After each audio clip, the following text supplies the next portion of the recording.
எப்போவுமே தக்காளி ரசம், பருப்பு ரசம், கொள்ளு ரசம், புளி ரசம்னு வச்சுட்ருக்கீங்களா? ஒரு சேஞ்சுக்கு இந்த மோர் ரசம் ஒரு டைம் ட்ரை பண்ணி பாருங்கள். பேரை கேட்டோன்னே கமெண்ட் செக்ஷனுக்கு வந்துடாதீங்க, செஞ்சு பார்த்துட்டு கமெண்ட் பண்ணுங்கள். இது என்னோடய அத்தையோட ரெசிபி. இப்போ எப்படி செய்கிறதுன்னு பார்க்கலாமா?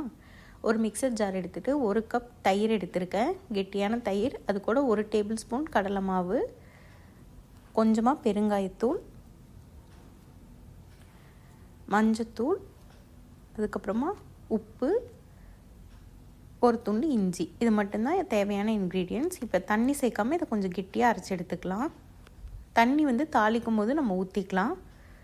இப்போ தாளிப்புக்கு தேவையான பொருள் பார்த்துடலாம். ஒரு பாத்திரத்தை அடுப்பில் வச்சுட்டு எண்ணெய் 1 டேபிள் ஸ்பூன் அளவு ஊற்றிட்டு 1/4 டீஸ்பூன் அளவுக்கு சீரகத்தை போட்டு பொரிஞ்சதுக்கப்புறம் ஒரு 4-5 பச்சை மிளகா, ஒரு கொத்து கருவேப்பிலை எடுத்து உள்ளே சேர்த்துக்கலாம்.